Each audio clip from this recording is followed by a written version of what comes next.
Bismillahirrahmanirrahim. Alhamdulillah. Nahmaduhu wa nasta'inuhu wa nastaghfiruh. Wa na'udzu billahi min syururi anfusina wa min sayyiati a'malina. Man yahdihillahu fala mudilla lahu wa man yudlil fala hadiya lahu. Asyhadu an la ilaha illallah wahdahu la syarika lahu wa asyhadu anna Muhammadan abduhu wa rasuluh. Arsalahu bil huda wa dinil haqq liyudhhirahu 'ala ad-dini kullihi walau karihal musyrikun. Allahumma salli wa sallim wa barik ala sayyidina Muhammad wa ala alihi wa sahbihi ajma'in. Subhanaka la 'ilma lana illa ma 'allamtana innaka antal alimul hakim. Rabbi shrah lana sudurana wa yassir umurana wahlul 'uqdatam min alsinatina yafqahu aqwalana. Wala hawla wala quwwata illa billahil aliyyil azim. Amma ba'du. Yang dihormati Tuan Imam, Tuan Bilal, Tuan Pengerusi Barisan AJK, para jemaah muslimin dan muslimat dirahmati Allah Subhanahu wa taala. Alhamdulillah, kita memanjatkan pujian kepada Allah Subhanahu wa taala atas limpahan nikmat yang banyak ke atas kita. Selawat dan salam atas junjungan kita baginda Nabi Muhammad sallallahu alaihi wasallam, atas ahli keluarga baginda, para sahabat baginda dan para pengikut baginda insya-Allah. Muslimin dan muslimat dirahmati Allah taala.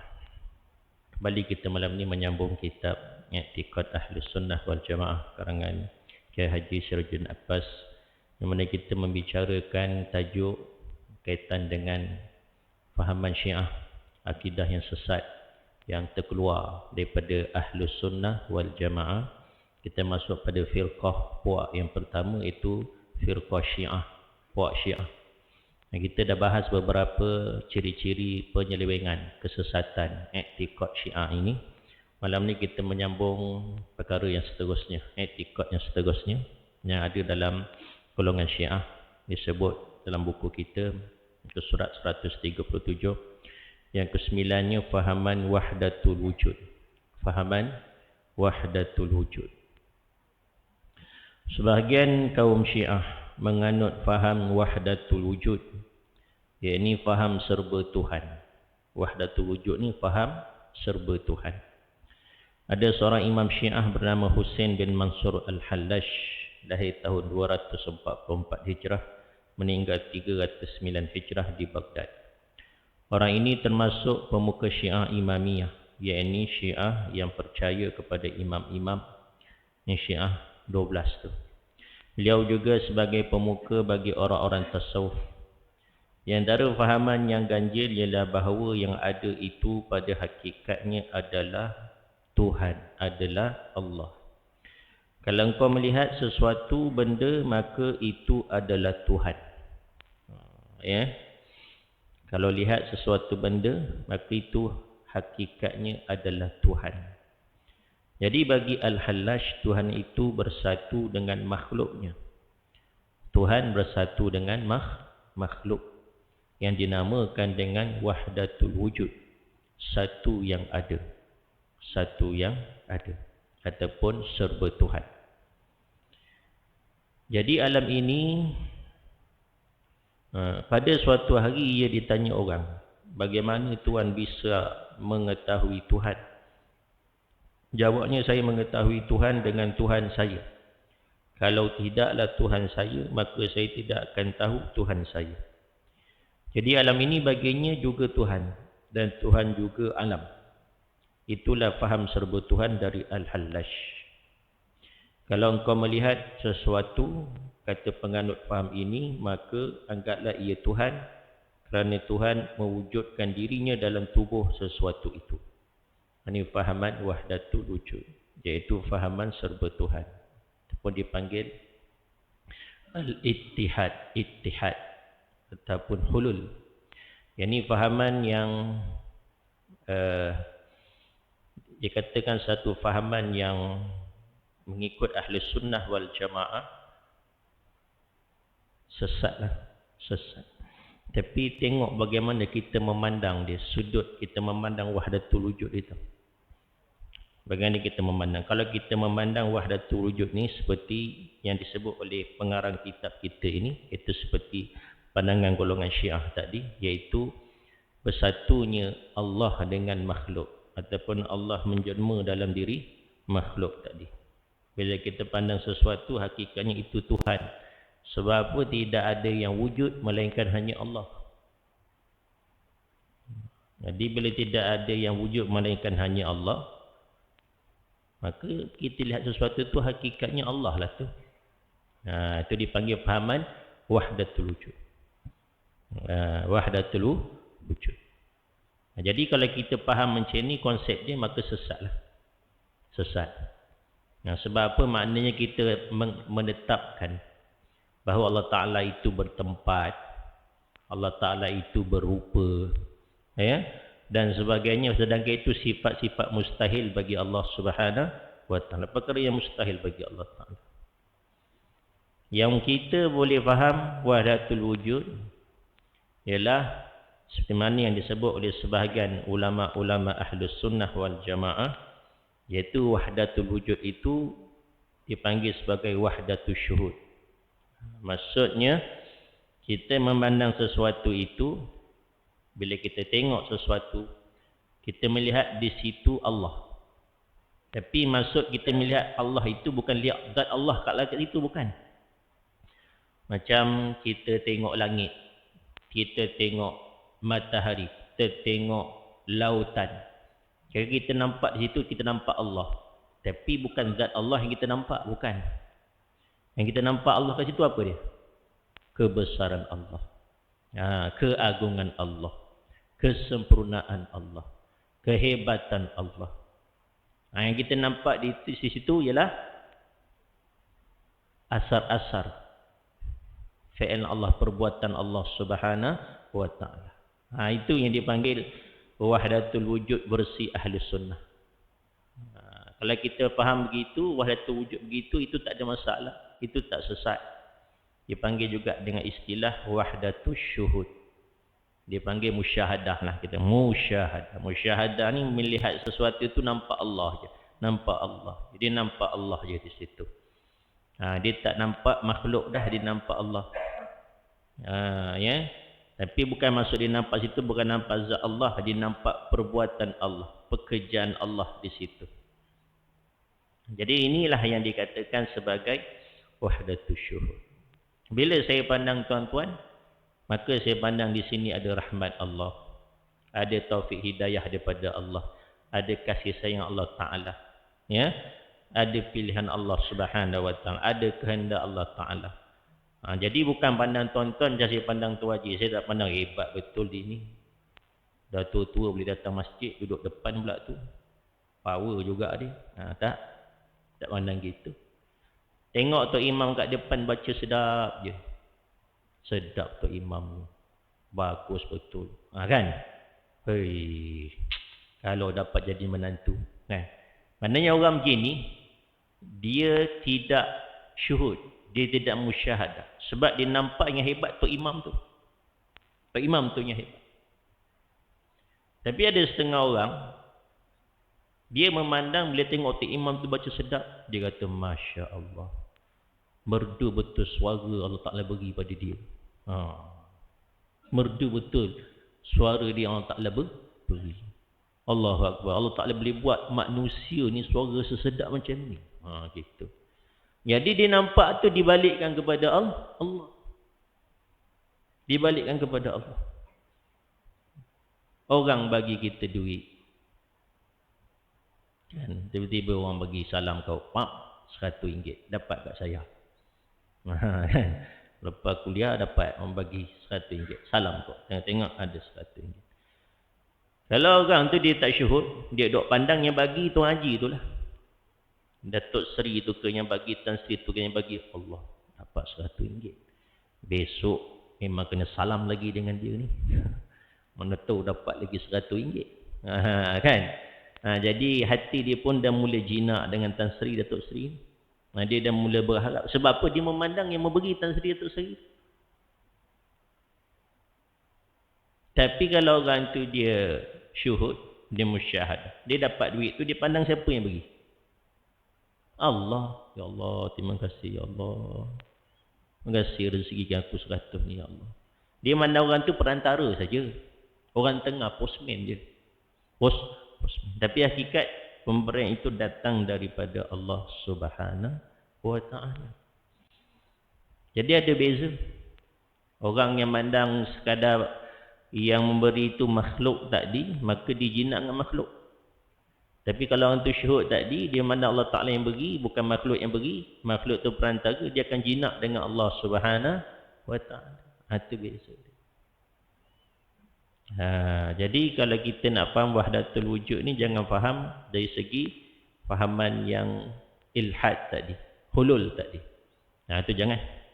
Iaitu lihat sesuatu itu hakikatnya Allah. Sebab yang tidak ada wujud melainkan wujudnya Allah sahaja. Maka pandang sesuatu, tengok tu semua, tu hakikatnya Allah. Itu sesat. Sesat. Ya, kita kena pegang satu konsep kaedah. Kita ni macam mana sekalipun akan tetap sebagai hamba, takkan jadi Tuhan.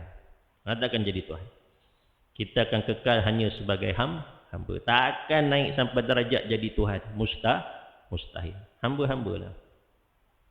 Jadi muslimin dan muslimat yang dirahmati Allah Subhanahu wa ta'ala. Jadi dalam ahli sunnah wal jamaah, memanglah betul yang ada, yang hakiki, yang zati hanyalah Allah Subhanahu wa ta'ala. Tapi kita ni ada ke tak? Kita ni ada ke tak kita ni? Kita ni ada ke tidak? Ada tak kita ni? Kita ada juga. Tapi ada kita bukan ada yang hakiki. Bukan ada yang zati. Tapi ada kita ni ada yang majazi. Ada yang menjadikan kita. Ada kita dengan kehendak yang kehendak yang lain. Siapa dia? Allah Ta'ala. Jangan kata kita tak ada pula. Aku tak ada sebenarnya, hakikat aku ni Tuhan. Itu yang sesat tu. Itu yang sesat tu. Kita ni ada lah. Tapi bukan ada yang hakiki, tuan-tuan. Yang ada yang hakiki itu ada yang tak ada permulaan, ada yang tidak ada menjadikan, ada yang tidak terima tiada. Itu Allah Ta'ala saja. Itu panggil ada hakiki. Kita ni ada juga yang kata tak ada pula. Tapi golongan yang wahdatul wujud yang hulul tadi, dia memandang tak ada semua dah. Kita diri dia pun tak ada sebenarnya. Yang ada tu Allah. Itu yang sesat dia kat situ. Kita ni ada juga, tapi ada kita ada majazi. Ada atas kehendak yang lain, atas kehendak Allah Ta'ala. Ada diciptakan Allah Ta'ala. Ada kita ni, ya, atas ketentuan Allah Subhanahu wa ta'ala. Ibarat kata para ulama, seperti ada kita ni macam ada bayang-bayang. Ada bayang-bayang. Kita tengok bayang-bayang pokok. Bayang-bayang pokok. Ya, ada bayang-bayang pokok tu sebab ada pokok. Ada pokok, adalah bayang-bayang pokok. Bayang-bayang tu ada tak? Ada bayang tu. Bukan tak ada yang kata bayang-bayang tu. Bayang-bayang tu ada. Tapi ada bayang-bayang tu sebab ada pokok tadi. Kalau tak ada pokok tadi, tak adalah bayang-bayang. Jadi kita ni ibarat bayang-bayang, pokok tu ibarat Allah Subhanahu wa ta'ala. Itu hakikatnya. Wujud di situ. Ya, baik. Ada kita kerana sesuatu. Sebab tu ada kita, ada majazi tadi. Ada golongan kaum Syiah yang hampir serupa dengan fahamnya. Ini fahaman wahdatul wujud yang hulul. Tapi kalau wahdatul wujud versi Ahlus Sunnah dipanggil wahdatul syuhud. Mandang satu nampak Allah juga, tapi bukan zat Allah. Nampak di situ kekuasaan Allah Subhanahu wa ta'ala. Ya. Nampak di situ rahmat Allah Subhanahu wa ta'ala. Sebab itu kita baca Ar-Rahmanir Rahim, Maha Pengasih lagi Maha Penyayang. Nampak di situ sifat-sifat Ar-Rahmanir Rahim Allah Ta'ala. Nampak sifat kudrat Allah Ta'ala. Nampak sifat ilmu Allah Ta'ala. Nampak sifat iradat Allah Ta'ala. Kita nampak di situ. Itu maksudnya di situ wahdatul wujud versi Ahlus Sunnah wal Jamaah. Jadi kalau orang sebut wahdatul wujud, tengok fahaman dia macam mana. Kalau fahaman dia hulul, Allah tidak ada yang ada melainkan Allah Ta'ala, kata itu hakikatnya Allah, maka itu dipanggil fahaman wahdatul wujud versi sesatnya, yang terkeluar daripada Ahlus Sunnah wal Jamaah. Baik. Mereka beriktikad bahawa alam ini seluruhnya terjadi dari nur Allah. Nur Allah itu adalah penjelmaan dari Tuhan sendiri yang masuk bersatu ke dalam tubuh makhluknya. Mula-mulanya masuk ke tubuh Nabi Adam, kemudian kepada Nabi-Nabi yang lain, kemudian sampai kepada Nabi Muhammad SAW. Dari Nabi Muhammad turun kepada Siti Fatimah, turun lagi kepada Hasan Hussein, turun lagi kepada imam-imam kaum Syiah, turun lagi kepada kita ini katanya. Jadi bagi golongan Syiah ni, kita ni tercipta daripada nur Allah. Nur Allah. Nur Allah itu terciptanya kita ni lah. Daripada nur Allah tu membentuk kepada diri Nabi Adam. Nabi Adam turun kepada Nabi-Nabi yang lain, turun kepada sampai Nabi Muhammad, turun kepada sampai Fatimah, Husain turun kepada imam-imam Syiah dia. Dan sampailah kepada kita. Ini maksudnya itu kepercayaan golongan Syiah. Kepercayaan golongan Syiah tadi. Bila kita berasal daripada nur Allah, jadi kita sebahagian daripada Allah bagi mereka. Jadi hakikatnya kita ni tu Tuhan. Itu kepercayaan golongan Syiah tadi. Oleh kerana itu saya ini bersatu dengan Tuhan. Sebab asal daripada nur Allah tadi. Dan Tuhan bersatu dengan saya. Saya ini Al-Haq yang sebenar. Ini seperti ucapan setengah-setengah golongan tasawuf yang telah pun dihukum. Dalam sejarah Islam dihukum oleh pemerintah pada zaman itu kerana melafazkan kata-kata yang segi zahirnya kita kata kufur. Di mana saja Tuhan itu bisa dilihat. Boleh dilihat di Kaabah, boleh dilihat di masjid, boleh dilihat di gereja, boleh dilihat di berhala dan di tempat-tempat lain sebagainya. Inilah fahaman Al-Hallash, meninggal tahun 309 Hijrah.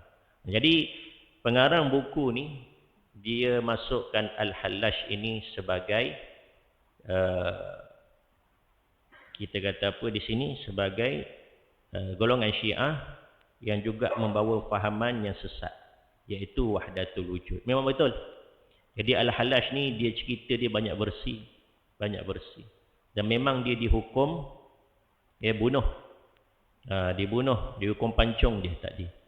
Al-Hallash ni dia sebenarnya adalah anak murid kepada Imam Junaid Al-Baghdadi. Imam Junaid Al-Baghdadi ni Imam Ahli Sunnah wal Jamaah, imam kita. Imam besar dalam bidang tasawuf. Sebab tasawuf kita ambil daripada dua, Imam Ghazali dengan Imam Junaid Al-Baghdadi. Dua imam ni imam kita dalam bidang tasawuf. Kalau fiqah, Abu Hasan Asy'ari, Abu Mansur Al-Maturidi. Kalau tasawuf kita ambil daripada Imam Ghazali dengan Imam Junaid Al-Baghdadi. Dia Al-Hallash ni salah seorang daripada anak murid Imam Junaid Al-Baghdadi. Tapi dia terpesong. Tapi terpesong dia tadi ada berbagai versi. Diceritakan bila dipancung kepala Al-Hallash ni. Sebab dia kata Anal Haq, aku ni Tuhan. Dia kata begitu. Maka dijatuhkan hukuman pancung sebab guru dia Junaid Al-Baghdadi mengatakan tak ada apa yang boleh menghentikan kau ni Al-Hallash melainkan darah saja. Potong kepala. Maksudnya Imam Junaid pun tak boleh dah nak betulkan dia, nak bawa dia balik kepada pangkal jalan tu. Tapi masa dipotong kepala leher Al-Hallash ni, disebutkan riwayat menyebutkan darah yang membecik daripada leher Al-Hallash ini membentuk kalimah la ilaha illallah. Membentuk kalimah la ilaha illallah. Itu dia katakan kita. Jadi seolah-olah nak bagi tahu bahawa Al-Hallash itu bukan salah, dia tak salah. Jadi bila perkara ni disampaikan kepada Imam Junaid Al-Baghdadi, kata Imam, kata Imam Junaid Al-Baghdadi,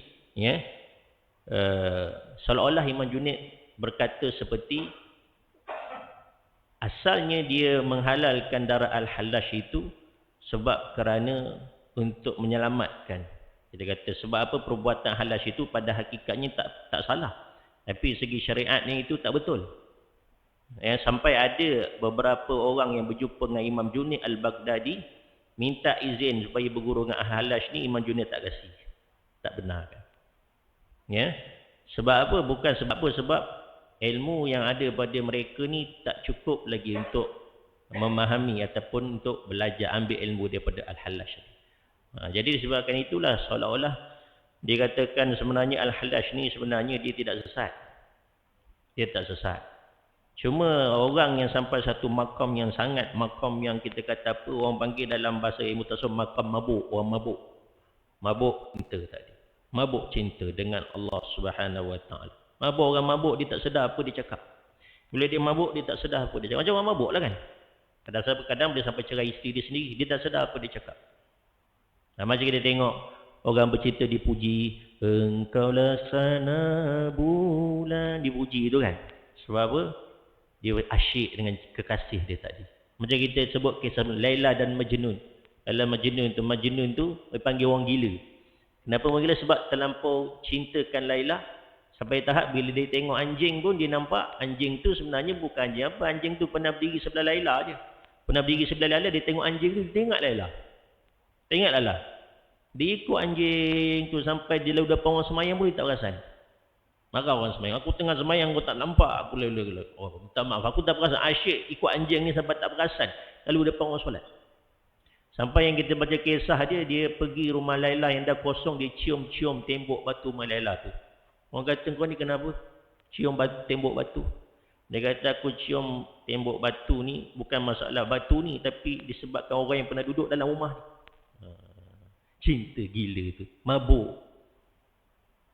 Jadi orang yang begini, orang yang dipanggil taraf majnun ni, orang yang mabuk ni, dia tak sedar apa dia cakap. Dia tak sedar apa dia. Sebab dia dah tak nampak makhluk ini, nampak hanya Allah Subhanahu Wa Taala. Memang ada orang duk makan sampai begini, ada. Ya ada begitu. Jadi segi ukuran kata-kata dia, segi syariat, memang salah. Sebab itu dihukum dipancung. Sebab tidak ada yang boleh mengatasi syariat. Tak boleh. Sehinggalah dia imam besar macam mana sekalipun, kalau dia buat kata-kata yang menyalahi syariat, tetap dihukum dia. Cuma segi hakikat dia, mungkin dia tak salah. Mungkin dia tak salah. Tapi kita kena jalankan syariat. Syariat tak boleh diletak di belakang kan, tak boleh. Syariat paling tinggi sekali. Sebab itu selepas dipancungkan Al-Halash tadi, imam di sini, guru sini seolah mengiktiraf kebenaran Al-Halash tadi. Walaupun pada asalnya dia juga yang menghalalkan supaya Al-Halash itu dibunuh. Sebab apa? Sebab dia melihat tak ada yang boleh bendung Al-Halash ni, melainkan ditumpahkan. Sebab apa? Sebab takut orang awam ni yang tak sampai tahap dia nanti sesat. Kufur. Nak selamatkan masalah umum tadi. Gitu je sebenarnya. Ada riwayat mengatakan pula, hakim yang menghukum leher Al-Halash ni tadi, bila keluar saja, bila terpercik darah Al-Halash tulis kalimah la ilaha illallah tadi, maka orang mengadu dengan hakim. Macam mana ni hakim? Maknanya kau dah hukum orang yang betul, orang yang tak salah kau hukum dibunuh. Hakim ni tadi dia pula ambil dawak pen dia renjis dawak pen tu di tanah. Dawak pen dia tu pun tertulis kalimah la ilaha illallah. Jadi dia kata aku buat pun benda yang betul. Aku jatuhkan hukuman, aku luluskan hukuman tu bukan benda yang salah. Sebab dawak pen aku ni pun tertulis la ilaha illallah. Dia katakan gitu, dia riwayat gitu. Jadi banyak bersih lah kisah Al-Halash. Banyak bersih. Jadi kita ni, kita tawakuf je. Kita baca ni, kita belajar. Kita tidak cenderung kata apa, ini urusan kita serahkan kepada ahli-ahlinya. Kita belajar, kita tawakuf, kita berhenti di situ. Maknanya, kita bersangka baik lah. Bersangka baik. Mungkin di situ, dia itu memang katibarat guru tadi. Dia halalkan sebab tak apa, sebab nak menyelamatkan masalah umum tadi. Takut orang yang tak sampai ilmu cahaya itu belajar jadi sesat betul. Alas tu tidak sesat sebenarnya. Cuma memanglah bila dah mabuk dia tak sedar apa dia cakap. Kita hanya hukum yang zahir je, apa dia cakap kita hukum di situ. Batin dia itu urusan dia dengan Allah Subhanahu Wa Taala. Faham ini juga dianut oleh Muhyiddin Muhammad bin Ali bin Arabi yang dimasyhurkan dengan Ibnu Arabi. Ini pula Ibnu Arabi sama juga dia buat fahaman wahdatul wujud tadi. Beliau lahir tahun 560 di Spanyol, belajar di Ishbilik, kemudian pindah ke timur ke Baghdad. Beliau seorang ahli tasawuf yang besar. Bukan tasawuf je, bahkan dikatakan dia juga muhaddisin. Dia juga mujtahid, Imam Arabi. Dia sampai tahap mujtahid, sampai tahap dia panggil muhaddisin juga Imam Arabi ni. Bukan ulama kecil-kecil ni tuan-tuan. Ya. Beliau seorang ahli tasawuf yang besar juga, pengarang kitab Insan Kamil. Tetapi beliaulah yang paling giat menyiarkan fahaman wahdatul wujud yang mengatakan bahawa Tuhan dan alam ini adalah bersatu. hanya lahirnya saja berbeza, zahir je nampak berbeza, tapi hakikatnya satu, iaitu Tuhan semuanya. Itu fahaman yang dibawa wahdatul wujud tadi. Kalau siapa membaca kitab Futuhat Makkiyah, nescaya akan heran melihat Ibnu Arabi ini yang sangat pandai berkhayal dan mentakwilkan barang sesuatu. Ibnu Arabi meninggal tahun 638 Hijrah di Damsyik, Syria. Fahaman wahdatul wujud ini berkembang juga di Indonesia. Di antaranya dianut oleh punjangga dan ahli tasawuf Hamzah Fansuri dan Syamsuddin Ibnu bin Abdullah As-Samantrani yang hidup di Aceh pada zaman Sultan Iskandar Muda. 1607 1636 Masihi. Jadi Ibn Arabi juga, tuan-tuan dan puan sama macam Halas tu. Dia kontroversi sikit. Dia ulama besar, punya ilmu. Kalau pegang kata-kata zahir dia, maka orang akan memandang dia sesat. Tapi kalau memandang pada hakikat, orang tak kata dia sesat. Ini sama dalam macam Al-Halash tadi. Jadi kita tawakuf saja. Terserahkan hal ini kepada ahli-ahlinya. Pada pandangan kita, dia ulama yang besar, ulama yang hebat, banyak ilmu. Jadi kita bersangka baik saja. Sangka baik. Ya, walaupun dia juga dihukum bunuh, ya, tapi mungkin dihukum tadi berdasarkan memandang kepada syariat tadilah. Mungkin pada hakikatnya tidaklah dikatakan dia itu golongan yang sesat sebenarnya. Ya. Jadi urusannya diserahkan kepada Allah Subhanahu Wa Taala. Jadi perkara ini juga berkembang sebab pengarang buku kita ni orang Indonesia, Kiai kan, Kiai Haji. Jadi dia kata juga berkembang masuk wahdatul wujud ni ke dalam Malaysia, ke di Indonesia, seperti ahli tasawuf Hamzah Fansuri, ya, Syamsuddin bin Abdullah, ya, itu juga yang membawa fahaman wahdatul wujud ini di Indonesia tadi. Nasib Al-Halash di Baghdad dan Hamzah Fansuri di Aceh sama-sama dihukum mati oleh pihak yang berkuasa kerana menganut fahaman serba Tuhan wahdatul wujud ini. Syekh Siti Jenar ni seorang lagi juga di Indonesia. Ya, Syekh Siti Jenar ni bukan orang lelaki, bukan orang perempuan tuan-tuan ni. Syekh Siti Jenar ni orang lelaki. Walaupun nama dia ada Siti. Siti ni biasa perempuan kan.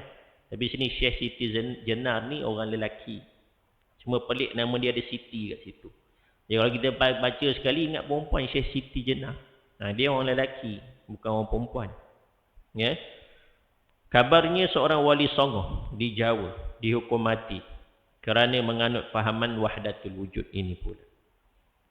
Pada tahun 1959 Masihi, pengarang buku ini pergi ke Najaf, Iraq, yang menjadi markas gerakan Syiah di Iraq. Di situ didapati makam Sayyidina Ali yang dipelihara dengan baik, dihiasi dengan hiasan dan keemasan. Penulis ini diberi hadiah buku-buku Syiah oleh saudara Abdul Halim Ali Kashifatul Ghita, anak dari seorang ulama besar Syiah, Muhammad Hussein Ali Kashiful Ghita. Di antara buku yang dihadiahkan itu terdapat buku Manba'ul Iman, di mana di dalamnya diterangkan pengajaran-pengajaran tentang keimanan orang Syiah. Dalam buku itu, pada muka surat 49, diterangkan sejelas-jelasnya fahaman serba Tuhan yang dinamai wahdatul wujud ini. Ternyatalah bagi saya bahawa kaum Syiah Iraq menganut fahaman wahdatul wujud yang sangat salah yang dianut oleh Al-Halash, Ibn Arabi, Hamzah Fansuri dan Syekh Siti Jenar. Kaum Ahlus Sunnah wal Jamaah menolak sekuat-kuatnya fahaman wahdatul wujud ini kerana mustahil bagaimanapun ditakwilkan Tuhan dan alam akan bersatu. Tidak masuk akal Khalik dan makhluk menjadi satu. Seorang ulama besar ahli sunnah wal jamaah dan juga ahli fikih Syafi'iyah yang besar, Izzuddin bin Abdul Salam, yang sezaman dengan Ibnu Arabi, pada ketiga dikatakan orang bahawa Ibnu Arabi itu zindik, maka beliau diam sahaja. Ini suatu bukti bahawa Syekh Izzuddin Ibnu Salam menyetujui kalimat zindik bagi Ibnu Arabi. Ini pengarang buku ni punya kecenderungan dia. Dia memasukkan Ibnu Arabi, Al-Halash, Syekh Siti Jenar termasuk di kalangan yang sesat kerana membawa fahaman wahdatul wujud. Jadi wahdatul wujud ini juga termasuk fahaman golongan Syiah. Golongan Syiah berpegang dengan fahaman wahdatul wujud Kerana yang kita sebut tadi lah, bagi mereka cahaya Allah Ta'ala tadi turun sampai kepada imam-imam mereka tadi. Jadi itu dipanggil kepercayaan bagi golongan Syiah yang sesat, antaranya iaitu fahaman wahdatul wujud. Kita Ahlus Sunnah kalau ikut pengarang buku ni menolak fahaman wahdatul wujud. Cuma kita kata apa, wahdatul wujud versi hulul ni tak boleh lah.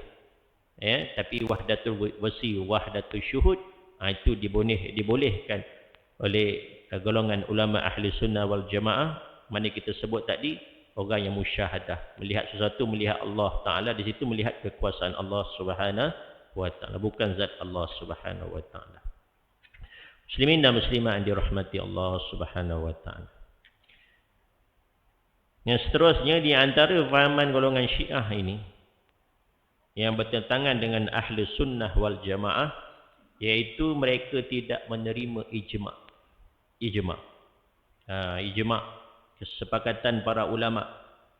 Sebut oleh pengarang buku kita ni, kaum Syiah tidak menerima ijma' sebagai salah satu sumber hukum dalam syariat Islam. Kerana katanya menerima ijma' itu bererti membenarkan perbuatan orang-orang yang di luar lingkungan Syiah. Bagi mereka yang benar hanyalah perbuatan imam-imam Syiah saja, lain tidak. Jadi mereka tak terima ijma'. Sebab kalau terima ijma', makna mengiktiraf golongan-golongan selain daripada Syiah, termasuk kita lah Ahli Sunnah wal Jamaah. Ijma' ni apa, tuan-tuan dan puan-puan? Kesepakatan ulama-ulama mujtahid. Itu dipanggil ijma'. Seperti apa? Seperti Allah Ta'ala sebut, ya ayyuhallazina amanu kutiba alaikumus siyamu kama kutiba alal ladzina min qablikum la'allakum tattaqun. Hai orang-orang yang beriman, diwajibkan ke atas kamu berpuasa. Seperti diwajibkan ke atas umat yang terdahulu, moga-moga kamu jadi orang yang bertakwa. Ayat tersebut surah Al-Baqarah. Kita akan dengar banyak Tok Imam baca, tak lama lagi kita nak puasa ni. Ayat tentang kewajipan puasa. Ayat tu tuan-tuan dan puan-puan, ayat yang kita kata ulama semua sepakat tentang wajibnya puasa. Wajibnya puasa Ramadan. Tapi ada ayat lain, contohnya wal walidatu yurdi'na auladahunna haulaini kamilain. Dan bagi ibu-ibu, bagi isteri-isteri yang nak menyusukan anaknya, bolehlah dia menyusukan, hendaklah dia menyusukan sehingga usia anak tadi sampai 2 tahun. Bagi ibu-ibu yang nak menyusukan anaknya, hendaklah dia menyusukan anak tadi sampai 2 tahun. Jadi perintah Allah Ta'ala suruh para ibu menyusu anak sampai umur 2 tahun, ini tidak ijma'. Tak ijma'. Sebab apa?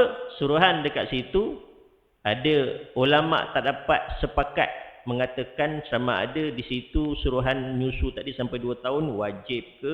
Ada yang kata wajib. Ada yang kata suruhan dekat situ, suruhan hukumnya sunat. Ada yang kata suruhan itu hukumnya harus saja. Harus. Ayat Quran sama. Menyuruh menyusukan anak sampai 2 tahun. Tapi suruhan kat situ, ulama' tak ijma', tak sepakat. Sama ada wajib ke, sunat ke, ataupun harus. Tapi ayat tentang puasa, ya ayyuhallazina amanu kutiba alaikumusiyam tu, ulama' sepakat. Ayat ni menyuruh tentang kewajipan puasa. Ijma'. Kita tak jumpa ada ulama' mengatakan puasa Ramadan tu tak wajib. Tak. Tapi kita akan jumpa ayat hukum tentang menyusukan anak ni sampai 2 tahun ni, ada ulama' kata sunat, ada kata wajib, ada kata harus. Jadi di situ ada berlaku ijma' pada tentang kewajipan puasa, tapi tak berlaku ijma' tentang tuntutan menyusukan anak tadi. Sama juga kita kata seperti sembahyang tarawih. Kita nak tarawih juga tak lama lagi. Tarawih ni tuan-tuan, mana ada ayat Quran sebut tentang suruhan solat tarawih? Tak ada. Tak ada ayat Quran yang sebut tentang perintah suruh solat tarawih. Tak ada. Wa minal laili fatahajjad bihi nafilatan laka asa an yab'atsaka rabbuka maqaman mahmuda. Itu ayat suruh bangun tahajud. Qiyam tahajud. Kan contoh, ya ayyuhal muzammil. Tu kan. Semua ayat suruh bangun tahajud. Tapi ayat yang suruh buat solat tarawih mana? Tak ada ayat Quran suruh buat solat tarawih. Hadis Nabi, hadis ada. Tapi hadis pun tak sebut jelas-jelas solat tarawih, tak ada. Cuma hadis cerita Nabi buat sembahyang malam Ramadan tu. Tapi jelas-jelas menunjukkan solat tarawih tak ada juga. Jadi siapa yang buat? Umar dia pun kumpulkan, dia buat sembahyang kan. Bila Umar buat begitu, tak ada seorang pun sahabat yang pertikaikan perbuatan Umar. Tak ada. Tak ada setengah seorang sahabat pun riwayat mempertikaikan perbuatan Umar tu, tak ada. Semua setuju. Bahkan mereka duduk belakang sembahyang sekali jadi makmum. Itu dipanggil sebagai ijma' sahabat. Ijma' para sahabat. Sembahyang tarawih ni ijma' juga. Kita tak jumpa pun mana-mana ulama' yang tidak menyuruh ataupun memerintahkan kita untuk tidak solat tarawih. Tak ada. Kan? Yang bulan Ramadan semua orang solat tarawih. Ijma' ulama'. Ijma' sahabat, ijma' ulama'. Walaupun kadang-kadang tak ada dalam Quran dengan jelas sebut perkara itu. Tak ada. Betul dia katakan ijma' ni. Sebenarnya dia duduk lagi atas daripada Quran dengan sunnah. Sebab apa? Sebab dia diambil daripada Quran dan sunnah dan diijma'kan, disetujukan oleh semua ulama-ulama mujtahid tadi.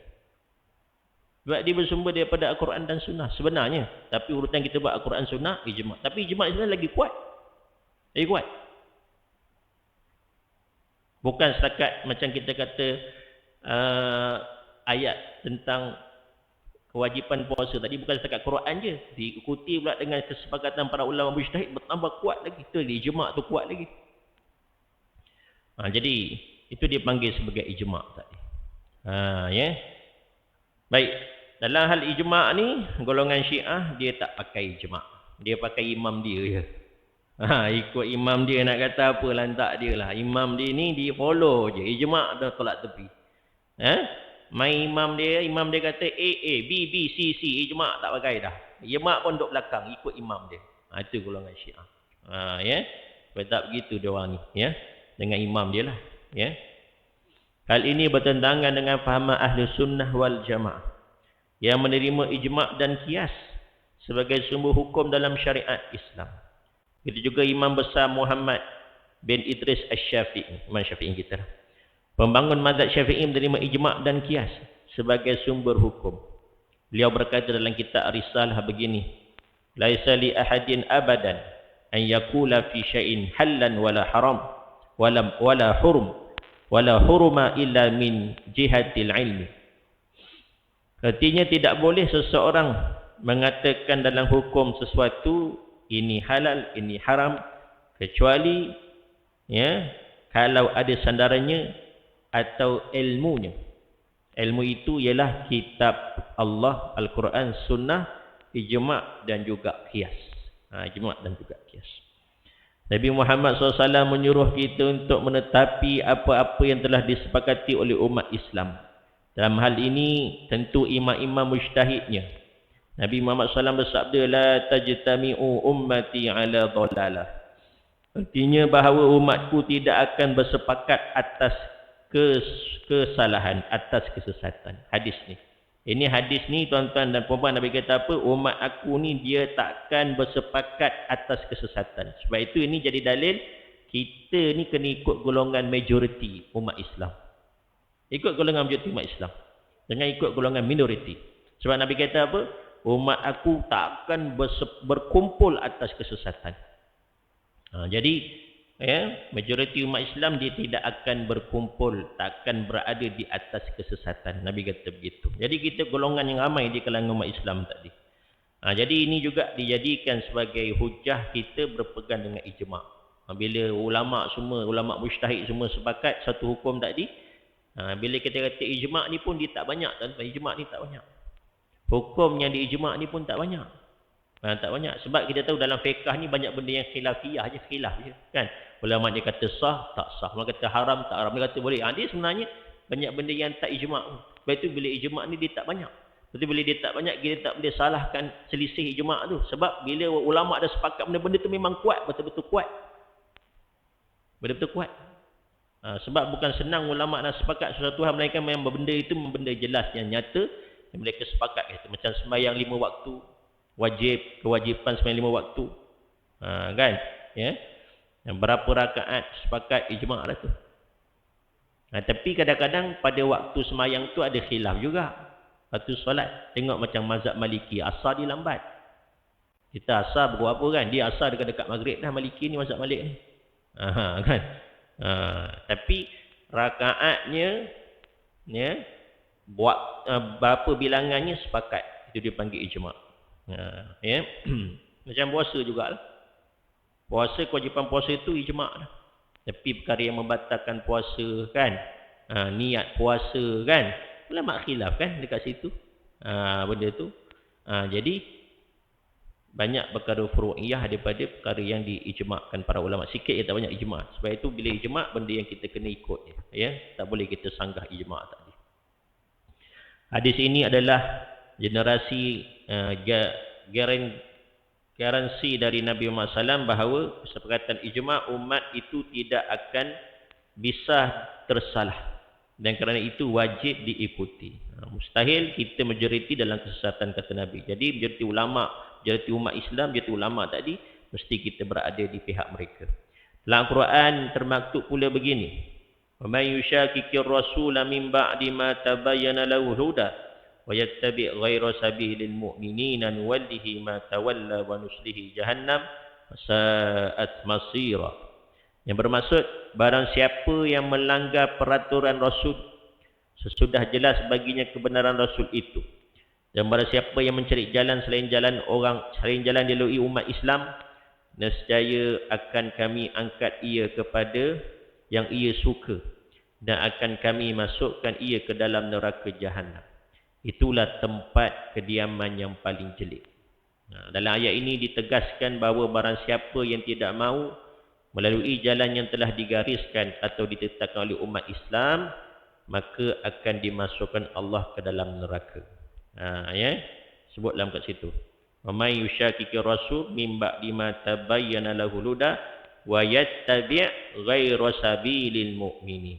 Dan mereka mengikut jalan-jalan selain daripada jalan-jalan orang yang beriman. Maka Allah Ta'ala akan masukkan mereka ke dalam neraka. Dengan kata lain, boleh dikatakan siapa saja diancam akan diseksa oleh Allah nanti kalau ia melanggar ketetapan yang telah disepakati oleh umat Islam. Dalam hal-hal ini imam-imam mujtahid. Oleh kerana itu kita wajib mengikut ijma', kesepakatan, dan sangatlah sesatnya fahaman kaum Syiah. Jadi daripada sini kita dapat faham, kesimpulkan daripada perbahasan yang ditulis oleh kiai ini. Dia kata apa? Siapa yang menyalahi ijma', maka Allah Ta'ala janjikan ancaman akan dicampak dalam neraka Allah Subhanahu wa Ta'ala tadi. Jadi inilah jelas kesesatan yang berada di firqah Syiah tadi kerana menyalahi ijma' yang ditetapkan dalam Islam sebagai satu sumber daripada sumber-sumber hukum. Hukum, diambil hukum, ditetapkan hukum bagi kita umat Islam. Muslimin dan muslimat yang dirahmati Allah Ta'ala. Azan. Muslimin dan muslimat yang dirahmati Allah Subhanahu wa Ta'ala. Alhamdulillah. Jadi saya rasa kita berhenti kat sini, nanti kita masuk sikit lagi. Sikit lagi kita habis dan Syiah. Nanti kita masuk lepas ni fahaman Khawarij. Ya.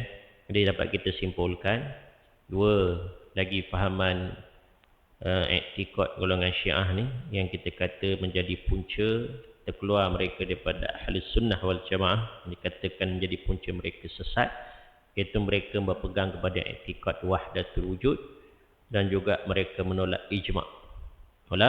ijma' tadi. Jadi kita berhati-hati tuan-tuan, jangan kita ada pula menganut ataupun kepercayaan yang ada pada golongan Syiah ini, walaupun mungkin dia tak join Syiah. Kita tak join puak Syiah ni, tak ikut fiqh Syiah. Tapi kalau kita ada i'tikad macam mereka ni, sesat juga namanya tu. Sesat. Di muslimin dan muslimat dirahmati Allah Subhanahu wa taala. Yang baik daripada Allah Subhanahu wa taala yang Quran daripada saya sendiri. Saya minta maaf atas bahasa dan sebagainya. Tertangguh pula kita dengan tasbih kifarah dan suratul asri. Subhanallah bihamdika. Wal asri innal insana lafi khusr illa alladziina aamanu wa amilus shalihaat. Tawassaw bil haqqi wa tawassaw bis sabr. Assalamualaikum warahmatullahi wabarakatuh.